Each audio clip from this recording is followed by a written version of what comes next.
Welcome to TV20 News. We are Cleveland. I'm Leah Longbrig. Some high school seniors are getting some much needed assistance for college thanks to the City of Cleveland. The young men and women were recipients of Mayor Frank Jackson's annual scholarship. Before being recognized, each person took a photo with the mayor along with their family. Afterwards, they moved to the Red Room where they each spoke with Mayor Jackson on their college plans. Jasaira DeJesus recently graduated from Garrett Morgan High School with plans to go to Tri-C in the fall. DeJesus spoke to TV20 about how she won the scholarship. So basically they give 3 essay prompts, and I wrote one about voting and about the impact on it has and people using their voice through voting, and did it. In addition to Mayor Jackson's scholarship, other scholarships were given out from the city's Black History Month committee and from Miss Yvonne Pointer in memory of her daughter Gloria. Angel Sheely won Miss Pointer's. She will be studying molecular biology at Fisk University.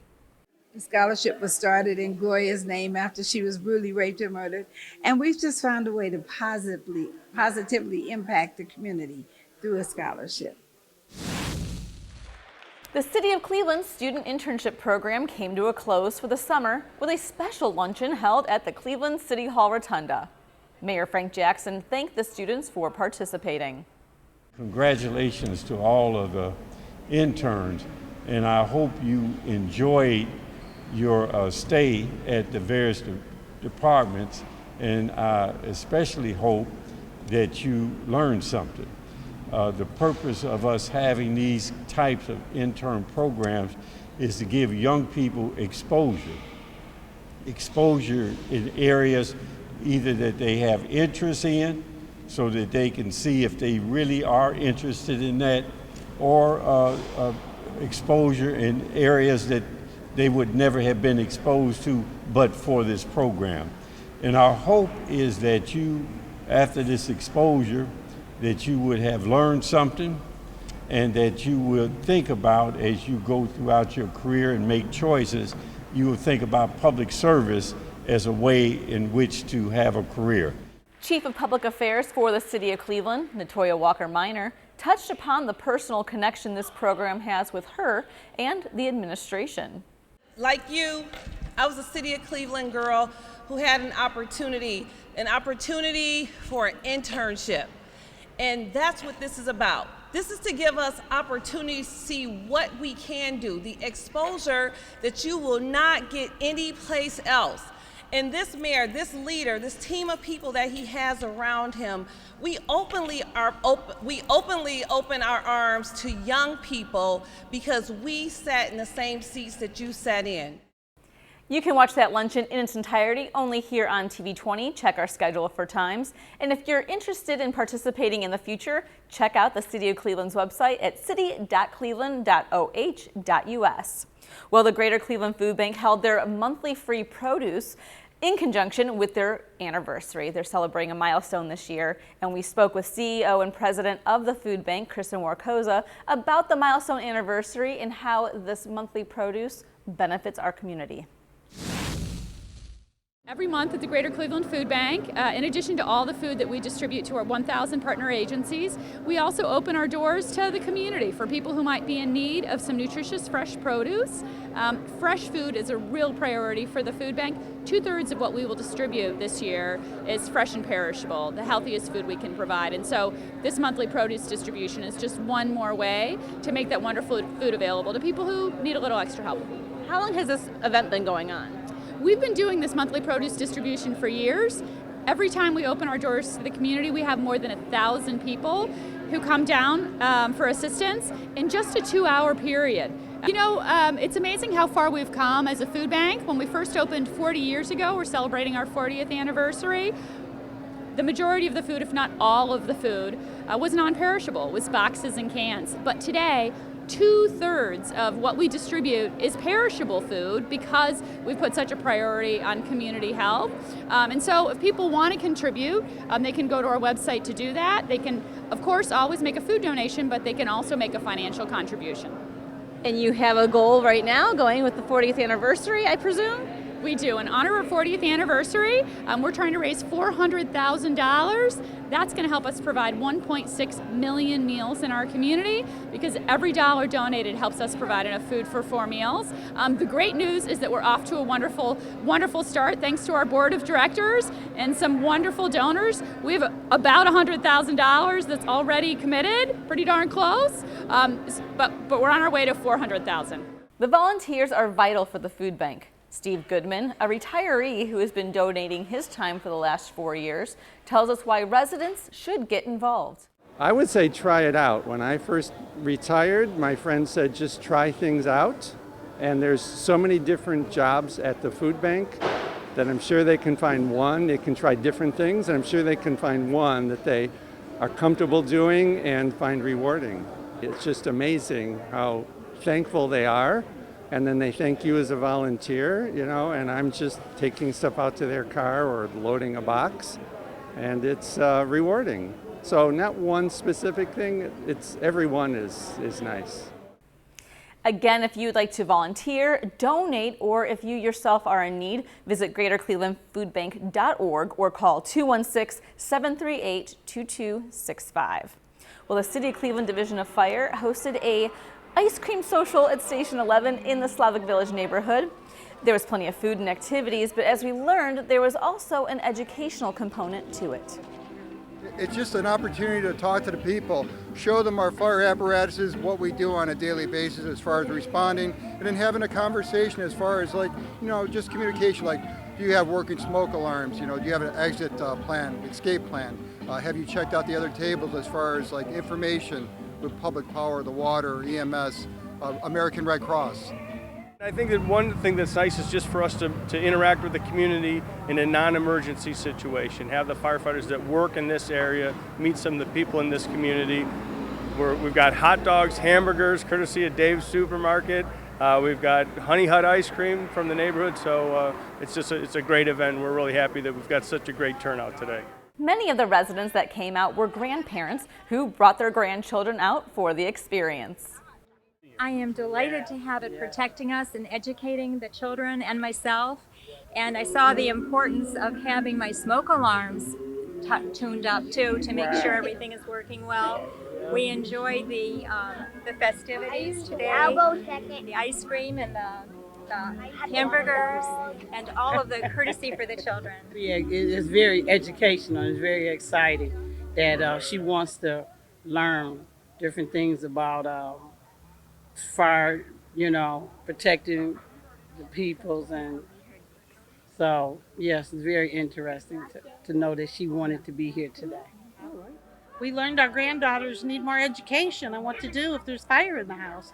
We didn't know that till we came here, so it's helping already. Chief Cavillo gives this tip and reminder about replacing your smoke alarm. Our recommendation is to make sure you check those smoke alarms at least once a month. And now the new smoke alarms we have a 10-year lithium battery. So there's no worries about replacing that battery. So if you have the old one, we're still going to have those 9-volt batteries for replacement. Just come to any fire station and we'll make sure you get those. But with the new smoke alarms that we're installing, all you have to do is contact the American Red Cross, come to a fire station, get the information. We'll get those smoke alarms and we will install them for you to make sure that they're in the proper location. And then once again, we touched on it, an emergency escape plan. Make sure you practice that with your family. Practice it during the day, practice it at night. Find a central location where you're going to be so that when we get on the scene, we'll know, is everybody out of the house? And if not, we're going to go in and rescue. Councilman Anthony Brancatelli, whose ward the fire station is in, was thrilled by the turnout. This is very exciting. One, to see an opportunity for these young kids to see first up hand and close the large equipment, what these firemen have to go through, what the EMS have to go through, what it takes for them to put on these outfits and get out there and help work with the public. It's pretty amazing, and it's great to see these kids because we need more young folks involved in public service. We have opportunities for them. Get an education now that drives you to public service. These are great jobs, and it's also getting people more friendly when they see the police and others out. They're not afraid of what's going on around them. They're actually people they can be trusted to. It's a safe house. If something happens, you can come to the fire station. So it is a good opportunity to connect the public with these public servants. Mayor Frank Jackson attended the open house, taking pictures with families, enjoying the delicious food, and seeing the kids learn about fire safety. You know, kids can be anything they want. That's why we do these things, to give them exposure, to let them know that there's anything they want to do, they can do. Thank you, Cleveland Fire Department! The City of Cleveland hosted a health and wellness fair at Estabrook Resource and Recreation Center, made possible through the various departments in the City of Cleveland. One of our hopes today is really that people learn about the resources that are available to them as city residents. And so it's a chance to talk face to face with someone you might have only ever called their office, or maybe you didn't even know this office existed. And it's really a chance to find out what the Division of Public Health does, what the Division of Air Quality does on a hot day like this at 80 degrees, finding out more about air quality and how it's tested. You might want to know more about lead and its impact on children's well-being and the community well-being. So the Division of Code Enforcement for the city that involves lead is here as well. So we tried to bring together resources that we thought really could improve a person's health and wellness in the community. We gather here today just to let the community know that there are opportunities for education, opportunities to get information about chronic health conditions like diabetes, heart disease, stroke, assistance around mental health and depression, assistance around resources for substance abuse. And so we come here because we're about wellness today. Participating at the Wellness Fair were the Zelma George line dancers, showing how you can stay healthy and fit no matter your age. It started by dancing, having exercise in the church, and then we decided to do line dancing. And of course the minister didn't want us to do that. So we were walking in the street getting exercise, and the manager of Zelma George saw us and told us to come down to the center. So that's how we got started at the center. We have members, and our members change, fluctuate. It's been going for a long time, and it's always been senior citizens. So, you know, our age causes us to attrition. And we have no say in that, but we try to stick around as long as we can. One of our founders, Dorothy Wilson, is 93 years old. And we have some dancers in their 80s that were out here just a few minutes ago dancing. So it keeps you active and it's good for your health. To find out about upcoming health and wellness events, call the Department of Aging at 216-664-2833 or visit city.cleveland.oh.us. Those line dancers make me want to get up and dance. Well, we'll be right back with more TV20 News.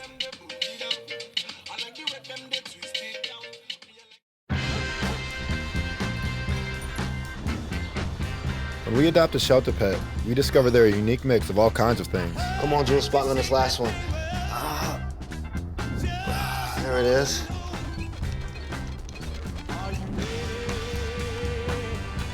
Keep going with it. Leo! They're a little bit of a lot of things, but they're all pure love. Welcome back to TV20 News. We are Cleveland. I'm Leah Longbreak. Recently, there was some police activity at Camp George Forbes, but don't worry, it was all for a day of fun for the kids.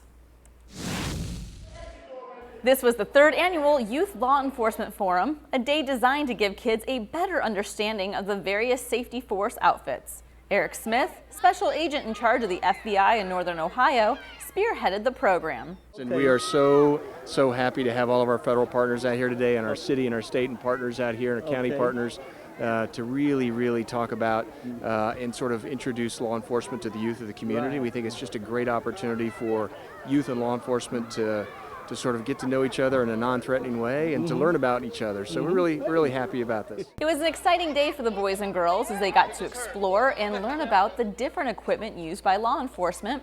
Police officers and representatives from other agencies were also on hand to give the kids a better understanding of their jobs. Cleveland Police Officer Rayshawn Rahim said that As a police officer, there is nothing better than connecting with the youth. Being a police officer, it gives me the opportunity to be the mentor that the other officers were to me when I was growing up. So being able to come to an event like this and for the youth to see me, and I was in their position just a few years ago, and now as a police officer, it's very humbling and it's an honor. Families came together at Luke Easter Park for a day filled with food, reunions, fellowship, and music. It's known as Family Unity Day in the park. Nicholas Perry, Executive Director of the Mount Pleasant Now Development Corporation, says this annual gathering brings in people from all over. We're having fun, we're having music, we're having health, we're having education, you're having food, you're having family. We have a busload of people from Pittsburgh, Pennsylvania that came in. We have actual family reunions that are in town right now that literally scheduled their day around today. The music, the food, the dancing, and the fellowship between neighbors make this event well attended year in and year out. Council President Kevin Kelly attended the celebration and said there is only one way Family Unity Day could be even more successful. It would be a success if every person that came here met one of their neighbors that they didn't know, or maybe they knew somebody and never took the time to introduce themselves or talk to them. Those are the things that stabilize a community more than any other amount of money or any other program. Is just us developing a sense of social connectedness amongst neighbors. Ward 5 Councilwoman Phyllis Cleveland said this is just one aspect of a variety of plans for the southeast side of Cleveland. We know there are other more important things that we need to be doing in our community. Safety is one, literacy, jobs, and revitalizing and redeveloping the southeast side of Cleveland. That's so important to the survival of this entire city. Councilman Blaine Griffin from Ward 6 calls Family Unity Day a party with a purpose. The community really wanted this event back. Everybody really wanted to come out and enjoy themselves, but we also wanted to make sure we address key issues in our community.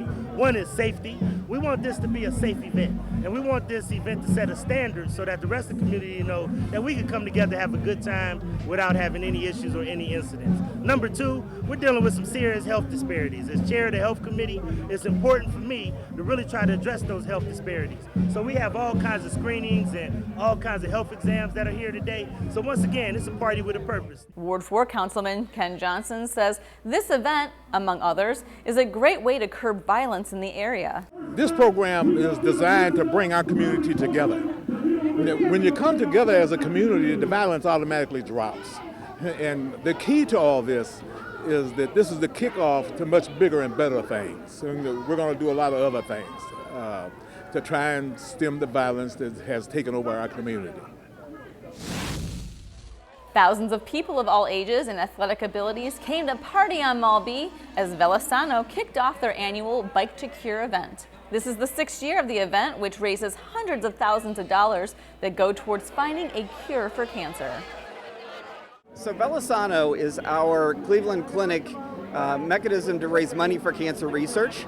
The event we're at right now is our bicycle event, which is the big weekend event where we raise most of our money. So we're raising money for cancer research. 100% of donations go straight to research projects. People participate in Velasano for many reasons. Some may love how the Velasano organization gives back. Some may enjoy a good bike ride. Some may ride with the memory of a friend or loved one who lost their battle to cancer. Or if they're like Joanne Schaaf, they're a cancer survivor. There's not enough money for research for this horrible disease. It affects everybody. I was one. I've been cured. I was lucky. My daughter's riding for me, and that makes me really proud. Joanne's daughter, Heather Harris, rode for her mom and someone else close to her heart. You know, the event is wonderful. It's honoring my mom, who's a survivor. I couldn't be more grateful. And also for my girlfriend who passed away from leukemia. She was 29. And, you know, there needs to be more done to help those people who didn't survive. Cancer affects pretty much everybody who lives in the United States.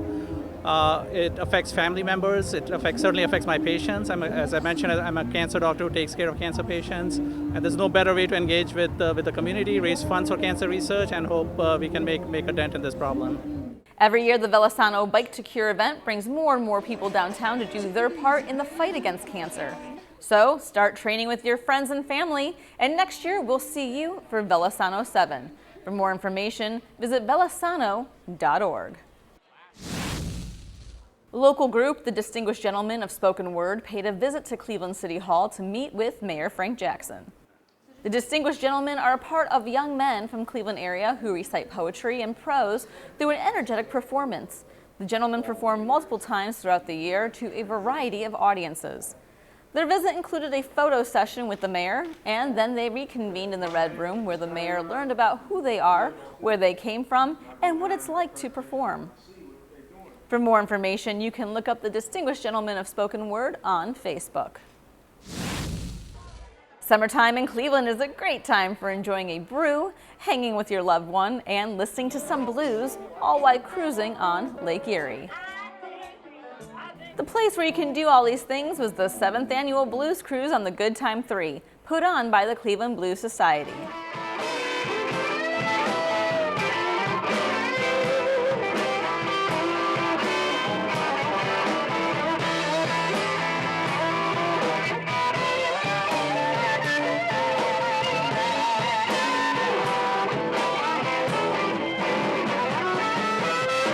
Besides all the great music, the event also served as a fundraiser for their scholarship program.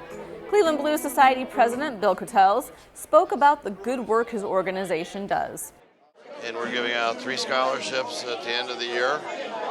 And we're working with different organizations like the Bob Stop, which is a music settlement, and a number of musicians who are educators also.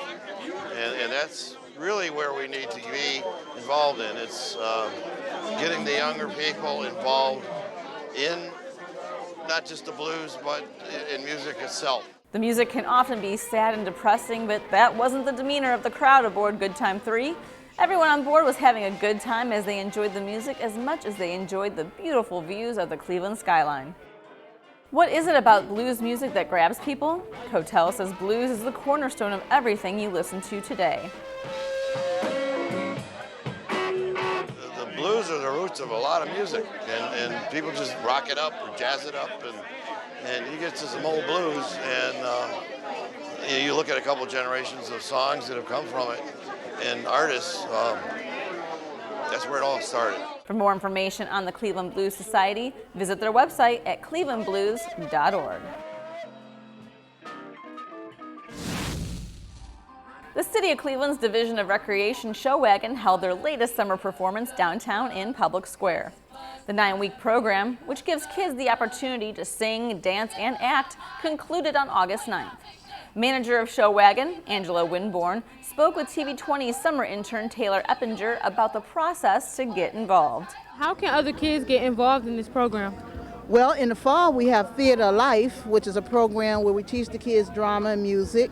That starts in the fall, in September, at various recreation center, and they can dial 664-2562 to find out more information about that. And then we do auditions all summer. We do auditions at the end of the school year at various recreation centers.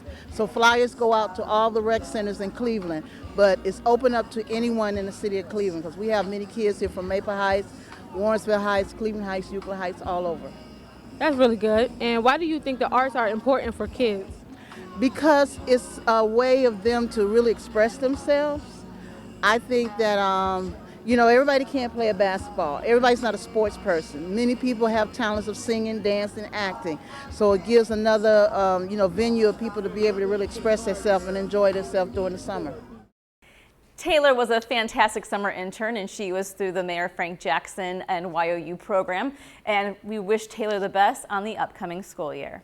That's all for your TV20 News. We are Cleveland. I'm Leah Longbreak. Up next, we'll have Christian Patterson with the Inside Sports Report.